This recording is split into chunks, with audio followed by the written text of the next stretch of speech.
I'm Nimeya. I'm Sahana. Britain's occupation of India holds significance in many aspects of history, specifically in religious disputes.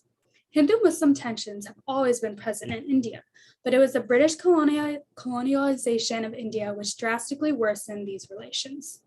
Britain's strategic and gradual transition from the presence of the East India Company to the British Crown in India fundamentally altered the Hindu-Muslim relations by facilitating an inorganic partition in India through Hindu-Muslim nationalist parties, the partition of Bengal, and the chaotic exit of the British Raj from India. The rise of British control in India began gradually and was first introduced through the East India Company in the early 1600s. The East India Company was one of the many independent merchants employed by joint stock companies that entered the Indian market during the decline of the Mughal Empire. At the time, the East India Company facilitated the prosperity of local markets and also had troops who fought in wars during the disbanding of the Mughal Empire. These troops were funded by cash received from the selling of crops out of India. As more and more of the East India Company troops were being stationed along the coasts of India, the British recognized that they could use their increasing military strength for commercial power. The Europeans immersed themselves more into military and political affairs in India in order to get a hold of the goods they desired and control of the land.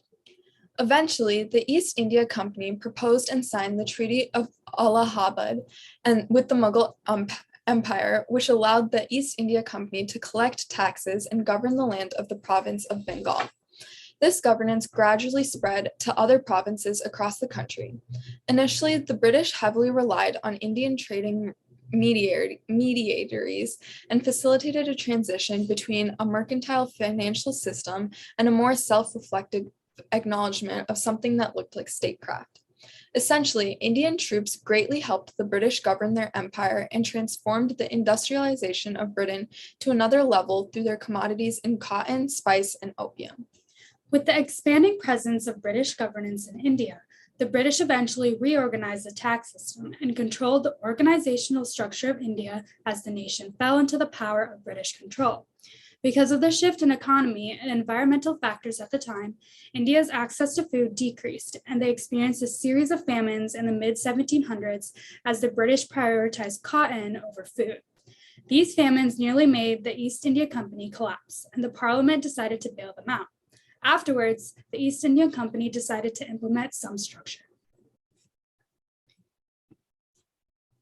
This is when Governor Warren Hastings comes into the picture as the first appointed Governor General of Indian Territories. Essentially, Hastings brought the oversight of Indian companies into the firm view of the East Indian Company and regulated the East Indian Company to make it more governmental. He tried to adjust the British legal systems to the Indian context, but implied that he was not going to interfere with the personal legal domains of Indians, such as family law.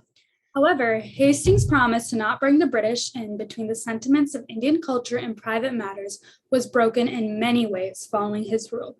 During the governance of Lord Dalhousie, who served as the governor of India from 1848 to 1856, the East India Company made an effort to control sovereign princes through the doctrine of lapse, which reverts the estate back to the British in the absence of their natural heir. Additionally, Dalhousie installed a telegraph rail, which had a major flaw of being undergirded by the British Parliament and has exacerbated the famines of India in the 19th century. Because of these disastrous policies under Dalhousie, Indian civilians were enraged for the dysfunctional rule of the East India Company. The rebellion of 1857, the year of Dalhousie stepping down, called into question the legitimacy of action by the British.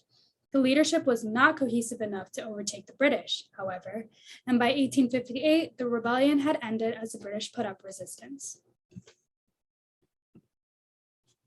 The Government of India Act was passed in 1858 to transfer the authority of the East India Company to the British Crown, where India would be scrutinized in Parliament and the supreme authority would be vested in the Viceroy. In efforts to mediate these with the Indians, the proclamation by Queen Victoria removed the policy of lapse and denied the British Crown's desire to interfere in private and family life. The focus of legal operationalism was emphasized over the reform of society. However, despite these claims, the period after the 1858 rebellion introduced various policies of segregation of races by the British, which further delved into the aspect of Hindu and Muslim family law. When the revolt of 1857 occurred, the British were fearful of the cooperation between Muslims and Hindus against the enemy. This prompted the British to have a mindset of separating the two groups as to never have something like this revolt happen again. A British lord named Lord Elphinstone said, "Divide et impera" was an old Roman maxim, and it shall be ours. This became the start of Britain's divide and rule policy. This can be seen in the division of Bengal. When Britain divided up Bengal, they attempted to partition Bengal on the basis of religious grounds. The partition split up West Bengal, which was predominantly Muslim, and East Bengal, which was predominantly Hindu. The Muslims were in favor of the partition, which gave them their own province, but Hindus opposed it. This caused more conflict between Hindus and Muslims. By 1885, the Indian National Congress was founded, displaying an organization of nationalist political parties. In 1909, the British Parliament passed an act named the Indian Councils Act, or Morley Minto Reforms. One aspect of this reform was that Muslims were granted separate electorates. Separate constituencies were created, which increased the divide between Muslims and Hindus. Under Lord Curzon, the partition of Bengal produced a Muslim majority in the east and a non-Bengali majority in the west, enraging the Indian National Congress. This led to the Swadeshi movement in protest of the partition of Bengal. Consequently, the All India Muslim League was formed in 1906 as Muslims largely did not participate in the Swadeshi campaign. However, eventually, the King and Queen of England drastically announced the shift of the capital of India from Calcutta to New Delhi and the annulment of the partition of Bengal. These surprise announcements left Muslim parties in disarray and further segregated the Indian National Congress and the Muslim League. When the British declared war against Germany for India without consulting them in 1939, many elected ministries of the Indian National Congress quit in protest. Muslim League members were then hastily appointed to positions by the British. They were given power and control previously reserved to Hindus. This caused more tensions between Hindu-Muslim relations. Because the British simply gave the positions of power to the Muslim League, Hindus felt anger and feelings of unfairness.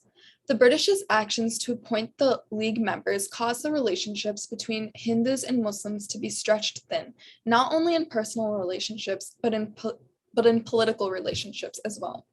One major player who had influence over the partition was Sir Cyril Radcliffe.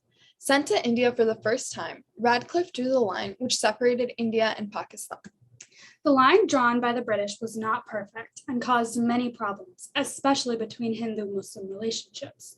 When Radcliffe drew the line, around 14 million people were displaced. Many people were forced to migrate because of the line. Hindus living on the Pakistan side had to migrate to India, and Muslims living behind the India side of the border had to migrate to Pakistan. During these migrations, many conflicts occurred between Muslims and Hindus. Death, pillaging, and rape happened in mass amounts. Hindu and Muslim relations were thus worsened by the partition, which was instigated by the British rather than a natural implication of relations. The line was drawn to quell rising tensions between Hindus and Muslims, but rather caused chaos between the two groups during all the migrations. During this chaos, the British were reluctant to help or send in any troops, worsening the situation. By 1947, there was a West and East Pakistan separated by India.